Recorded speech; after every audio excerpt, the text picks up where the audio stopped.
அஸ்ஸலாமு அலைக்கும்.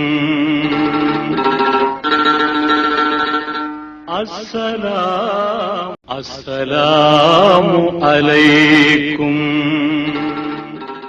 நஹ்மதுஹு வ நஸல்லி அலா ரசூலிஹில் கரீம். அம்மா பஅத். அல்லாஹ்வின் நல்லடியார்களே, அல்லாஹ் சுப்ஹானஹு வ தஆலா தன்னுடைய திருக்குர்ஆனிலே ஒரு வசனத்தை இவ்வாறு பதிவு செய்கின்றான்.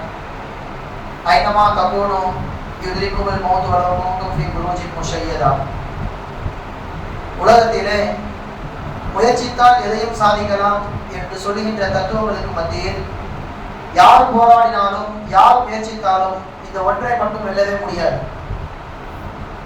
உலகத்திலே ஆணவத்தால் ஆடியவர்கள், அடிச்சாட்டியம் செய்தவர்கள், நான் தான் கடவுள் என்று சொன்ன பல்வேறு விதமான அரசர்களையும் அகம்பாவம் பிடித்த மனிதர்களையும் அல்லாஹ் சுப்ஹானஹு வ தஆலா நீங்கள் எல்லாம் ஒன்றுமே இல்லை என்று கொண்டு வந்து நிறுத்துகிற இடம்தான் மரணம். அந்த மரணத்தை குறித்து தான் அல்லாஹ் தஆலா ஐனமா தகூனு யுத்ரிகுமுல் மௌத் வலவ் குன்தும் ஃபீ புரூஜின் முஷய்யதா. நீங்கள் பலமான இரும்பு கோட்டையில இருந்தாலும் உங்களை அடைய வேண்டும் என்று இருந்தால் கட்டாயமாக மரணம் வந்தடையும் என்பதாக அல்லாஹ் தஆலா சொல்லி காண்பிக்கின்றான். அந்த அடிப்படையிலே மரண சிந்தனை என்பது மனித சமூகத்திற்கு மிகவும் அவசியம். எனக்கான ஒரு முற்றுப்புள்ளி எங்கே இருக்கின்றதோ அந்த முற்றுப்புள்ளிக்கு பிறகு என்னுடைய வாழ்க்கை என்ன ஆகும்? இந்த உலகத்திற்கான முற்றுப்புள்ளி மரணம். மரணத்திற்கு பிறகு உண்டான அந்த வாழ்க்கையை நான் எப்படி மரணத்திற்கு முன்னால் தயார் செய்து கொள்வது என்பதை விளக்குவதற்காக வேண்டிதான் அல்லாஹ் தஆலா நபிமார்களை எல்லாம் அனுப்பியிருக்கிறான். அப்ப அந்த அடிப்படையில இந்த குறிப்பிட்ட சில உலக வாழ்க்கையில் நாம் நம்மை எப்படி தயாரித்துக் கொள்வது? கண்ணியத்திற்குரியவர்களே, மரண சிந்தனை ஒருவருக்கு வந்து விட்டால் இன்பங்கள் அவரை விட்டு சென்று விடும். ஹதீஸ்களிலே ஸல்லல்லாஹு அலைஹி வஸல்லம் அவர்கள் நீங்கள் லா இலாஹ இல்லல்லாஹ் அதிகமாக சொல்லுங்கள் என்பதாக சொல்லியிருக்கிறார்கள். இன்னும் பிற திக்ருகளை அதிகமாக சொல்லுங்கள் என்பதாக சொல்லியிருக்கிறார்கள். ஒரு இடத்திலே அக்ஸிரு ஹாதிமில் லத்தாத் என்பதாக சொல்லுவார்கள்.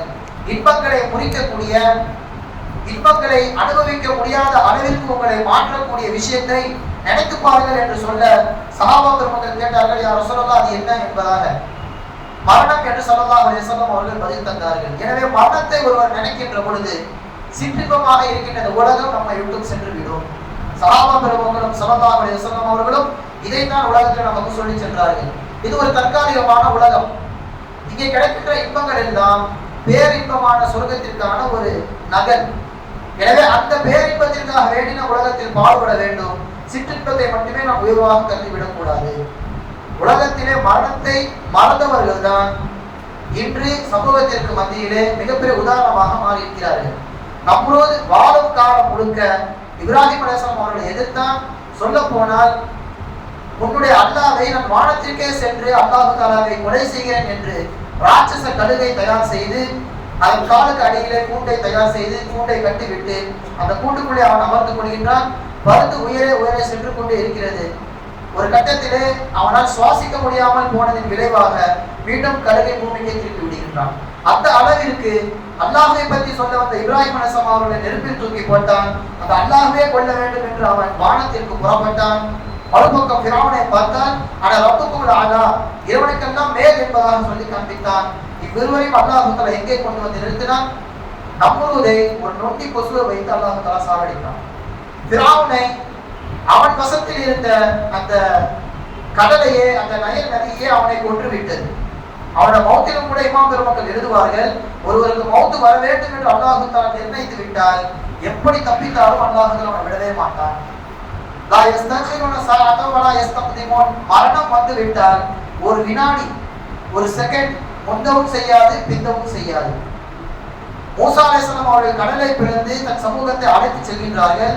படை வீரர்களும் பின்னாலே செல்கின்றார்கள். ஆனால் ஃபிரௌன் மட்டும் உள்ளே இறங்க தயங்குகிறான். அவனுக்கு தெரியும் நாம் செய்வது முழுக்க அல்லாஹ்விற்கு விரோதமான செயல், எப்போது வேண்டுமானாலும் அந்த கடல் மூடிவிடலாம் என்று பயந்து கரையிலேயே அவன் நின்று கொண்டிருக்கிறான். அவனுக்கு அதுகம் என்கின்ற ஒரு ஒட்டகம், அதுகம் என்கின்ற ஒரு குதிரை இருந்தது, கருப்பு நிற குதிரை. அந்த எகிப்திலே அவனிடம் மட்டும்தான் அந்த குதிரை இருக்கும். அந்த குதிரையோடு அவன் கரையிலே காத்துக் கொண்டிருக்கிறான். எப்படியாவது நம் படை வீரர்கள் மூசாவையும் யூதர்களையும் பிடித்து கொண்டு வந்து விடுவார்கள் என்று காத்துக் கொண்டிருக்கின்றான். இவனுடைய மௌத்தை அல்லாஹ் தஆலா கடலுக்கு நடுவிலே வைத்திருக்கின்றான். இவன் வர தயங்குகிறான்.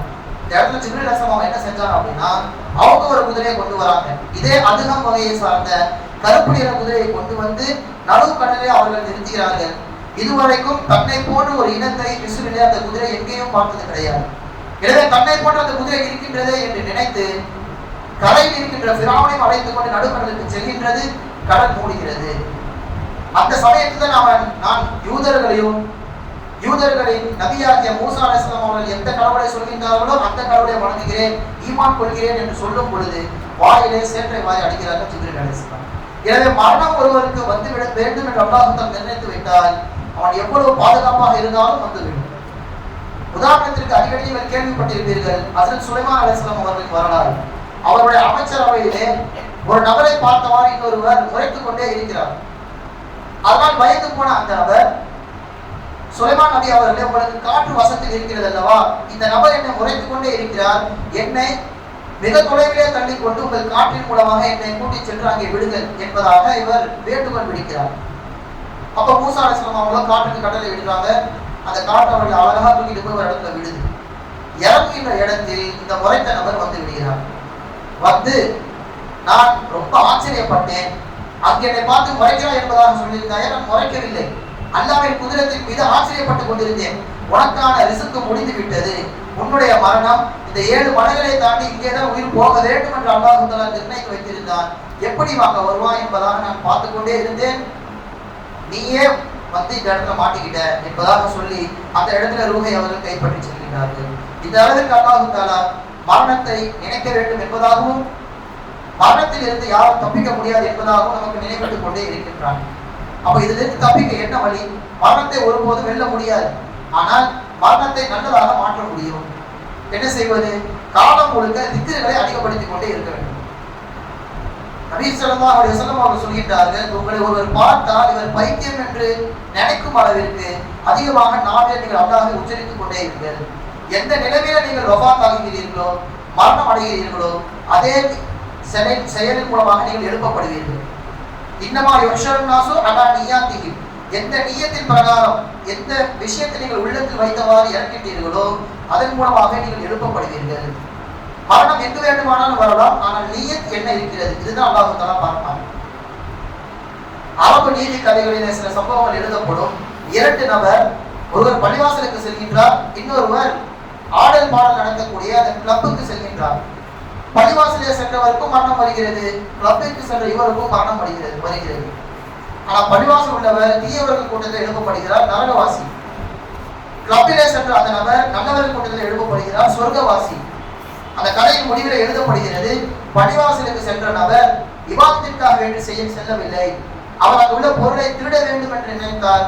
எனவே அந்த நியத்தின் பிரகாரம் அவர் மறுமை நாளிலே நரகத்திற்கு நுழைவார். மறுபக்கம் கிளப்பிலே நுழைந்தவர்கள் அங்கே உள்ள அந்த அனாச்சாரங்களை களைய வேண்டும் என்றும் அவர்களை தடுக்க வேண்டும் என்ற நியத்தில் அவர் நுழைந்தார். அங்கே அவருக்கு மரணம் சம்பவித்தது. அவர் நியத்தின் பிரகாரம் மறுமை நாளில் அவர் எழுப்பப்படுவார் என்று இந்த கதையை சொல்லிவிட்டு சொல்கின்றார்கள், நீங்களும் காலம் முழுக்க அல்லாஹ் தஆலாவை திக்ர் செய்து கொண்டே இருங்கள். திக்ரின் மூலமாக நீங்கள் வஃபாத் அடைந்து விட்டாலும், நீங்கள் பாவமே செய்தாலும், நீங்கள் எழுப்பப்படுகின்ற பொழுது சாலிஹீன்களின் கூட்டத்திலே எழுப்பப்படுவீர்கள். அதுதான் அல்லாஹ் தஆலா விரும்புகின்றான். எனவே இந்த மரண சிந்தனையின் மூலமாக நாம் நம்மை தயார் செய்து கொள்ள முடியும். மட்டுமல்லாமல் அல்லாஹ்வுடைய நெருக்கத்தையும் பெற முடியும். அல்லாஹ் சுப்ஹானஹு வ தஆலா சொன்னதின்படியும் கேட்டதின்படியும் அமல் செய்வதற்கு தௌஃபீக் செய்வானாக. வ ஆகிரு தஅவானா அல்ஹம்துலில்லாஹி ரப்பில் ஆலமீன். அஸ்ஸலாமு அலைக்கும் வ ரஹ்மத்துல்லாஹி வ பரகாத்துஹு. அளவற்ற அருளாளனும் நிகரற்ற அன்புடையோனுமாகிய அல்லாஹுவின் திருப்பெயரால் ரமதான் மாதம் எத்தகையதென்றால், அம்மாதத்தில்தான் மனிதர்களுக்கு முழுமையான வழிகாட்டியாகவும் மேலும் நேர்வழியின் தெளிவான அறிவுரைகளை கொண்டதும் சத்தியத்தையும் அசத்தியத்தையும் பிரித்து காட்டக்கூடியதுமான குர்ஆன் இறக்கி அருளப்பட்டது. எனவே இனி உங்களில் எவர் அம்மாதத்தை அடைகிறாரோ அவர் அம்மாதம் முழுவதும் நோன்பு நோக்க வேண்டும். ஆனால் எவரேனும் நோயாளியாகவோ பயணத்திலோ இருந்தால் அவர் மற்ற நாட்களில் கணக்கிட்டு நோன்பு நோற்றிட வேண்டும். அல்லாஹ் உங்களுக்கு இலகுவை விரும்புகின்றான், அவன் உங்களுக்கு கஷ்டத்தை தர விரும்பவில்லை.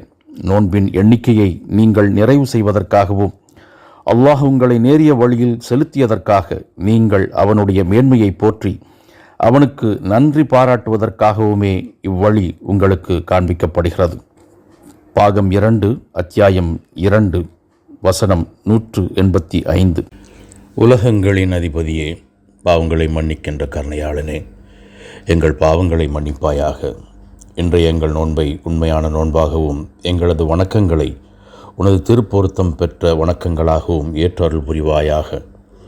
உனது கோபத்தை விட்டும் விலக்கி உனது மகிழ்ச்சியை அடையும் வகையில் எங்களது செயல்களை அமையச் செய்வாயாக.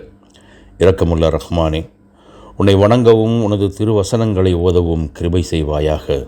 இந்த நோன்பு எங்கள் ஆன்மாவை சுத்தப்படுத்துவதையும் உடலில் தேவையில்லாத கொழுப்புகளை அகற்றுவதையும் ஆரோக்கியம் வழங்குவதையும் நாங்கள் உணர்கிறோம். இறைவா, இம்மையிலும் மறுமையிலும் நன்மைகளை கொடுக்க வந்த ரமதானை முழுமையாக பயன்படுத்தக்கூடியவர்களாக நாங்கள் இருப்பதற்கு அருள் புரிவாயாக. கடுமையான வெயிலில் இருந்தும் எங்களை பாதுகாப்பாயாக. எங்கள் செல்வங்களை பெருகச் செய்வாயாக. எங்கள் குழந்தைகளுக்கு நல்ல கல்வியும் ஞானமும் வழங்குவாயாக. வயதானவர்களை முதுமையின் தனிமையை விட்டும் பாதுகாப்பாயாக. வேலைக்காகவும் தொழில் நிமித்தமாகவும் கல்வி கற்பதற்காகவும் தங்கள் குடும்பத்தை விட்டு வெளியூர்களிலும் வெளிநாடுகளிலும் வசிக்கும் சகோதர சகோதரிகளுக்கு பாதுகாப்பையும் வெற்றியையும் வழங்குவாயாக. அவர்களின் குடும்பங்களை காப்பாற்றுவாயாக.